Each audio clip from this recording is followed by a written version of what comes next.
Official, it is official, guys. Caitlin Clark is officially out for the remainder of the season. Fresh off the press, Caitlin Clark is officially ruled out for the season as she took to Twitter herself. Let's read what Caitlin Clark had to say about this injury and how she was trying to get back. The news every Indiana Fever fan dreaded has finally been confirmed. Caitlin Clark will not return for the rest of the 2025 season. For weeks, rumors circled, whispers spread, and frustration grew as fans begged for clarity. And now, after months of uncertainty, we finally have the answer, straight from Caitlin herself. But here's the real question. Did the Fever handle this situation honestly? Or were fans misled all along?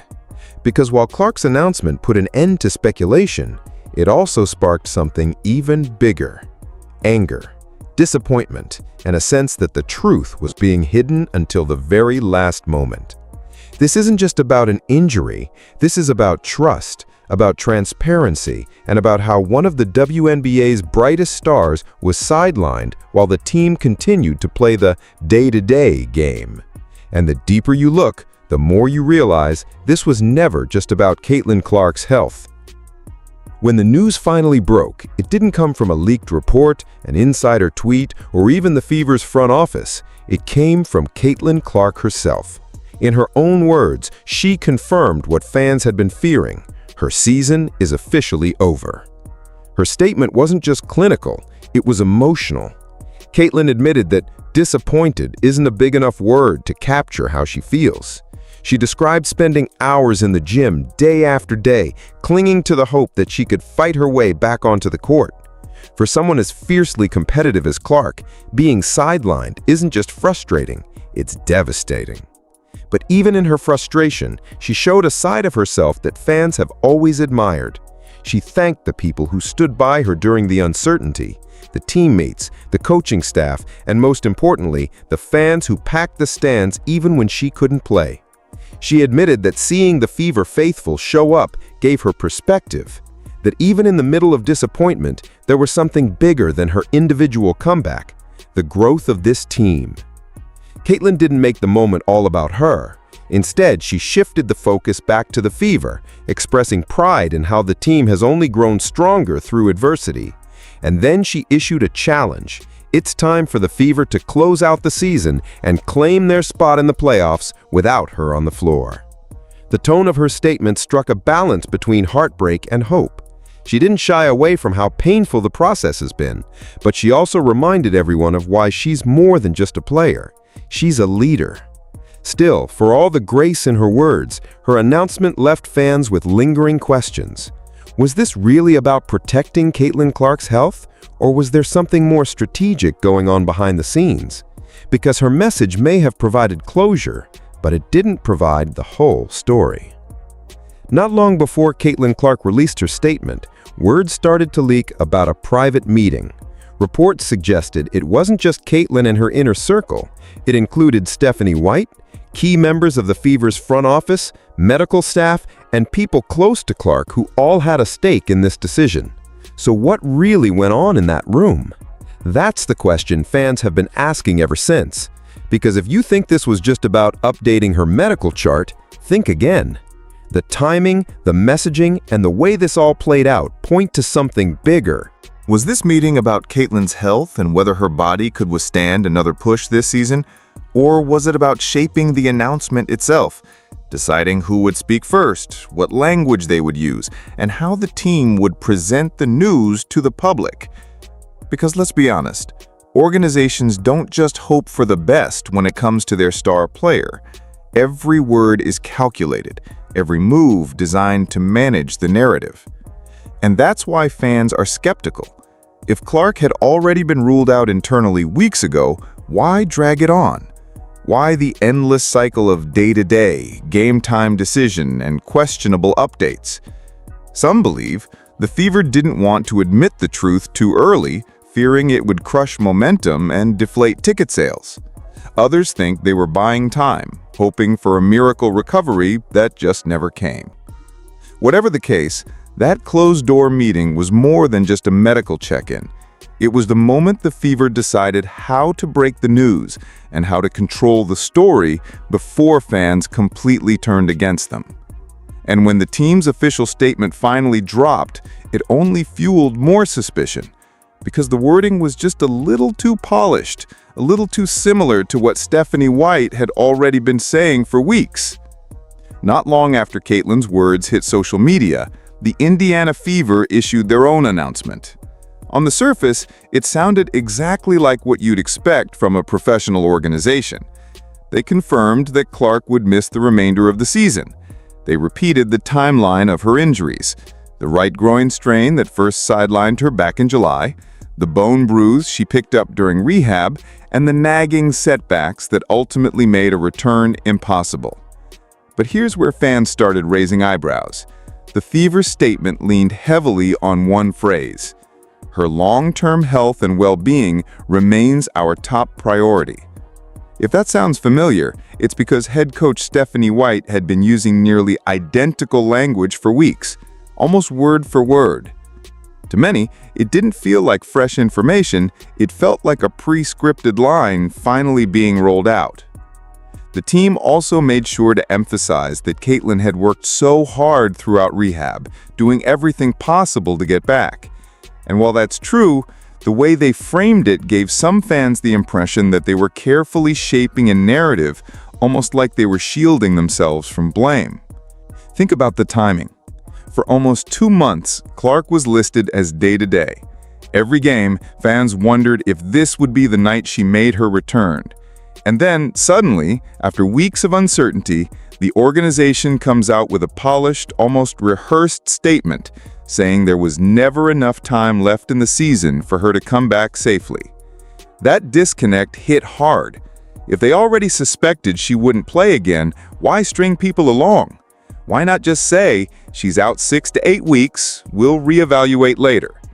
Instead, they left fans in limbo, buying tickets, holding their breath, clinging to hope, only to be told in September what some insiders already knew back in July.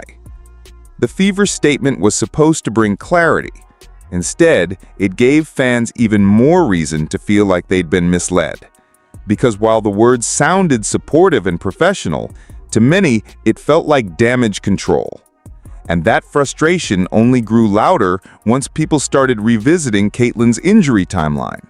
To understand just how frustrating this entire situation has been, you have to look back at Caitlyn Clark's roller coaster of a sophomore season. It started with pure electricity. Opening night against the Chicago Sky, she delivered a triple-double, instantly reminding everyone why she was the most talked-about player in women's basketball. Just a few games later, she dropped 32 points on the New York Liberty and scored 9 points in just 40 seconds, the kind of performance that turns a regular season game into legend. But almost as quickly as it started, the setbacks began. First, the quad injury. She missed time, worked her way back, and fans celebrated her return. Then, another setback, a groin issue that sidelined her again. Each time it felt like she was just about ready to hit her stride, another injury crept in, another groin flare-up, another frustrating pause in her momentum, and during rehab, a bone bruise on top of everything else. What made it worse wasn't just the injuries themselves, but the way they were handled publicly. The Fever labeled her status as day-to-day. Game after game, fans scanned injury reports hoping her name would finally disappear from the list. Instead, week after week, she was still questionable, still game-time decision, still a maybe. That dragged on for nearly 2 months. Every update felt like deja vu, like the team was copy-pasting the same message without telling fans the truth. And then, seemingly out of nowhere, the organization shifted gears and declared her season officially over. For many fans, that was the breaking point. Because, let's be honest, this wasn't a one-week injury that snowballed. From the moment she went down in July, insiders suspected it could be season-ending, yet the Fever never said it outright. Instead, they played the waiting game, keeping hope alive, only to pull the rug out at the very end. And that's why this timeline matters. It wasn't just about losing Clark for the year, it was about how the entire process felt drawn out, secretive, and at times misleading. Fans weren't just frustrated about the injury, they were frustrated about being strung along. And when the truth finally dropped, the fan reaction was explosive. The moment the news hit, fans wasted no time letting their voices be heard. Social media lit up with frustration, disappointment, and anger that had been simmering for weeks. For many, the announcement didn't feel like a shock. It felt like confirmation of something they already knew. And that's exactly why the reaction was so explosive. One fan wrote, "You knew this weeks ago. You could have just told us the truth instead of dragging it out." Another added, "Day to day? For 2 months? That's not transparency, that's lying." The tone wasn't just sadness over losing Caitlin Clark for the season, it was betrayal. Some season ticket holders even admitted they felt misled. "Looks like I can sell the rest of my tickets. Thanks for wasting my time," one wrote. Others claimed the organization was more focused on controlling optics than actually leveling with fans. "This was never about health. It was about PR," another fan said bluntly. But not everyone was furious. A smaller group defended the Fever's decision, calling it the right move to protect Caitlin's long-term future. One fan put it this way, "It's brutal, but better to shut her down now than risk her career. She's too important to gamble with." Still, those calmer voices were drowned out by the wave of frustration. Many felt like they'd been lied to week after week, told Caitlin was close to returning, when behind closed doors, the team already suspected otherwise. And when fans feel misled, their loyalty can flip to resentment in a heartbeat. The reactions didn't stop with the Fever either. Some pointed fingers at WNBA leadership as a whole. Commissioner Kathy Engelbert and the league office caught heat for what fans described as a barbaric level of physicality Clark endured throughout the season. One comment even demanded, "Kathy, resign. Protect your players instead of pretending everything is fine." The passion in these responses tells you everything you need to know. For fans, this wasn't just about losing a superstar for a few months. It was about trust. They believed they weren't being told the full story. And once that trust cracks, it's hard to repair. But the question looming now isn't just how fans feel in the moment. It's what this all means for the Fever, for Caitlin Clark's future, and for the league moving forward. The loss of Caitlin Clark isn't just a blow for the Indiana Fever, it's a ripple effect that touches the entire WNBA.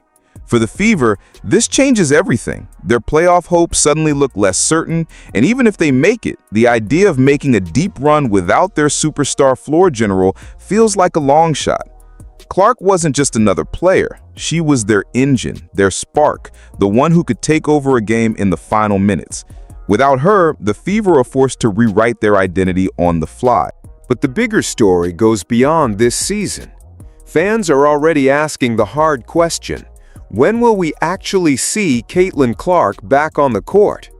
The team insists she'll be ready to go by 2026, but whispers online suggest it might not be that simple. Some speculate her recovery could stretch into 2027 if setbacks continue.